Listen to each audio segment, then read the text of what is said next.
Welcome to Sinful's Horror Stories. If you're new to my channel, please make sure and subscribe now for future content. Be sure to leave a like on this video, as it helps my video perform at a much higher level in the search engine. And before I forget, please make sure you guys turn your notifications on so you don't miss a single new video.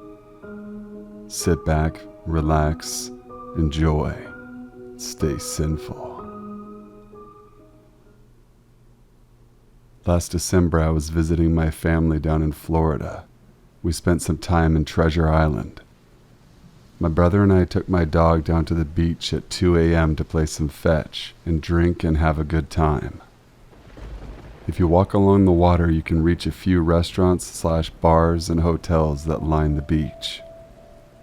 Out of nowhere, we see someone walking quickly in our direction from over there, and a few moments later we can make out that we're being followed. My dog is arguably pretty well trained. We work search and rescue together, and I've never once had her run off without permission, and never once has she not instantly returned when called, but that changed that night. She was about 5 feet from me, and I saw her hackles shoot up, and I went to grab her collar. But she took off in a full sprint, making some truly terrifying barking and growling sounds. We obviously took off after her. She reached the first person and stopped between them and the people behind them. She was barking and growling and lunging. I finally caught up and put on her leash. She's never reacted in that manner, so it was scary. The group following her ended up being 3 men that were probably in their early 30s. They started booking it in the other direction.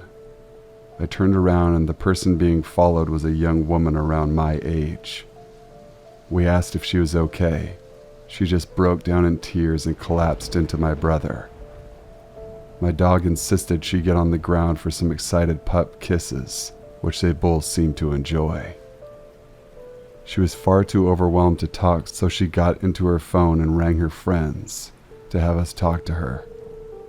We were able to figure out what she was saying and walk her back to her hotel. Where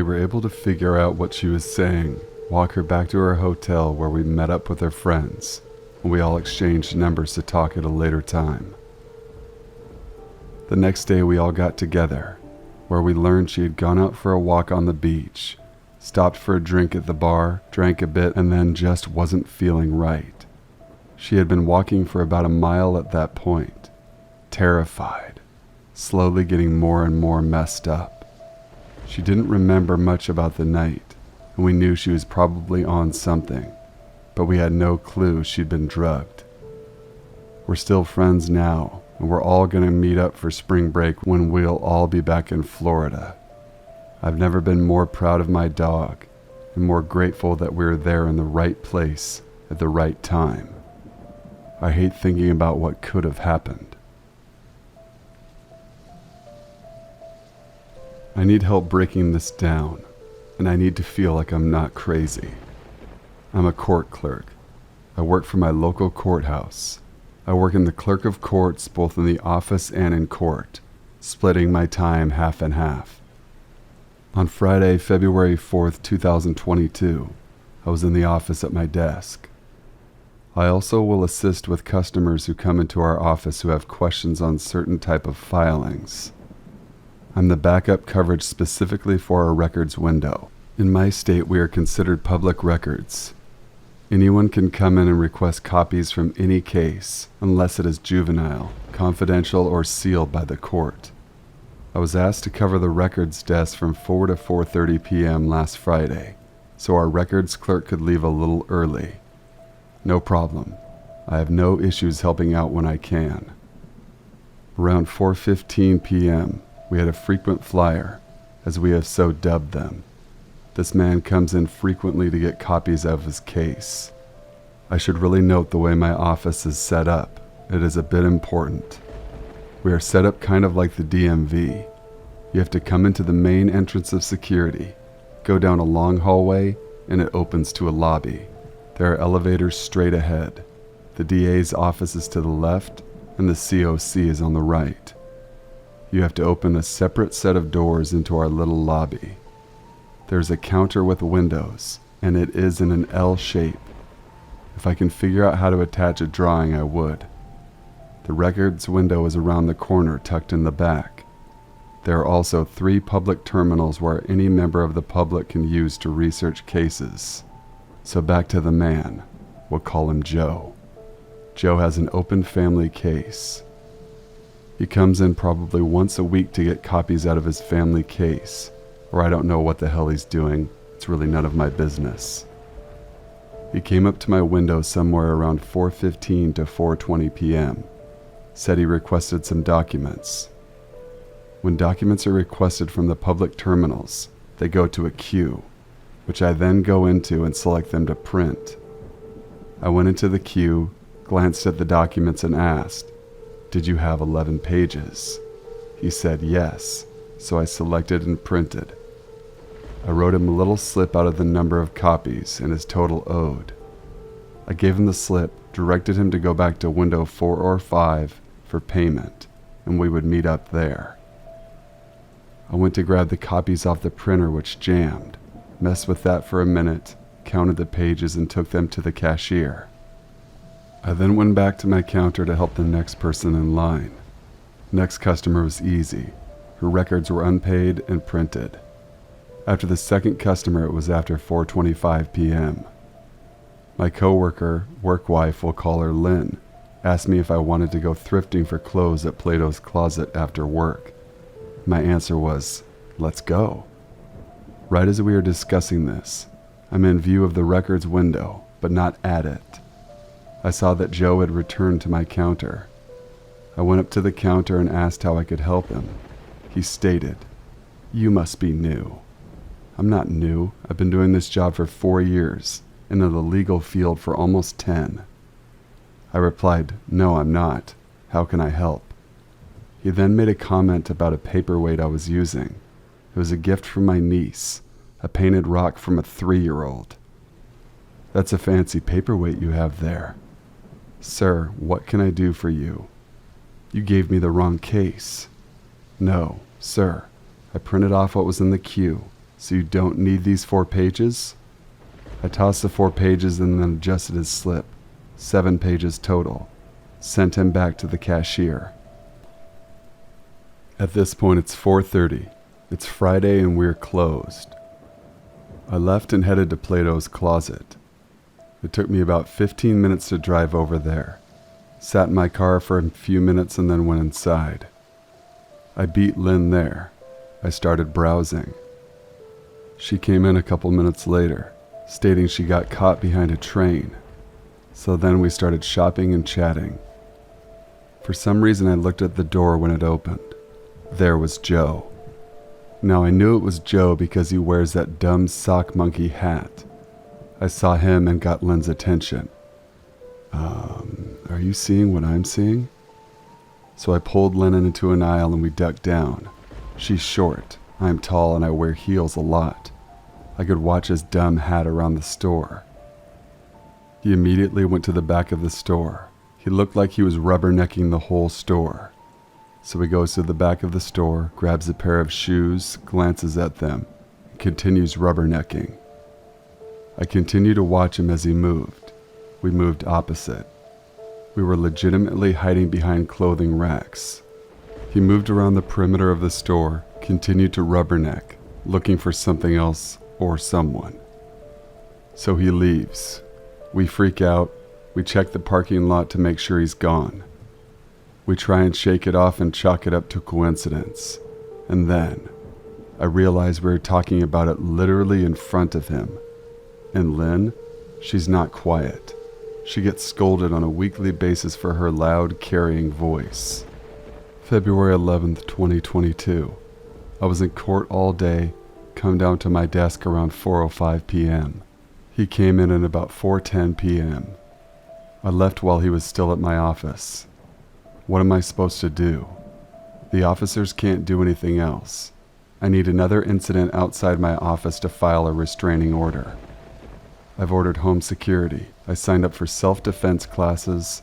I'm purchasing mace and looking into handguns. I don't know what else to do. My roommate and I decided to take a short walk to the gas station up the street from our house. We live in a small town in Texas, and the gas station is less than a mile up the street. So we put our 2 new puppies on leashes, went for a walk at 9:30 p.m. We successfully walk up the small hill to the gas station. My roommate took the 2 puppies since they aren't allowed inside. I go in to use the bathroom and get us both a pina colada, because that's our favorite. I pay. Everything's fine, and a female employee compliments our dogs. Nothing harmful, just a nice lady. For context, I'm disabled and training my puppy to be my service animal, as I need physical assistance. My puppy decided she wasn't going to walk on the leash very well. No big deal.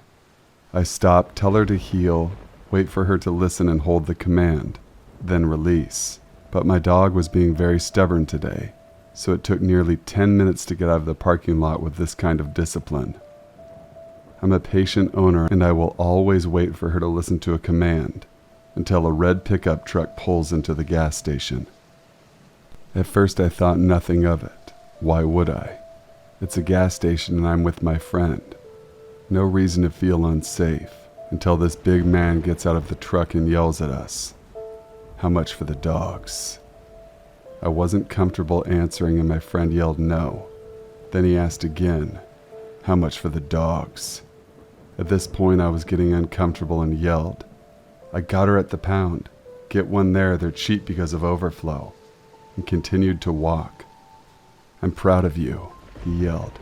I thought to myself, proud of me? Why would you be proud of me? I don't know you. Then I realized he was standing by his truck staring me down. Oh shit, I instantly thought.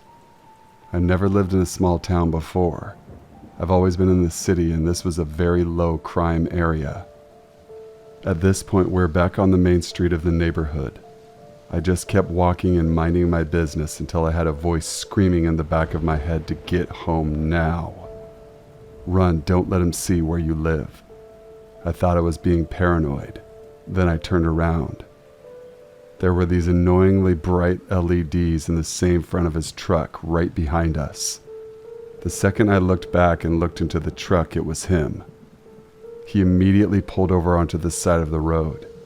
Maybe he just lives there, but that voice was still eating away at me. I gave my dog full slack and moved as fast as I could, forcing a fast pace behind my friend to make her hurry without scaring her. We got to the outside of the house and she nonchalantly walked inside, but it didn't feel right. I needed to watch, so I made my dog heel and I watched for those headlights. But they weren't gone. The street has very poorly lit street lamps, but I could still see the body of his red truck. It was so quiet that I heard his engine click back on and start speeding down the road.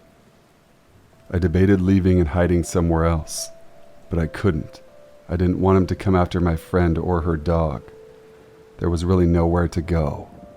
I ran inside, flipped off the lights, locked the door, and just stood against it waiting for him to pass. Finally, he did.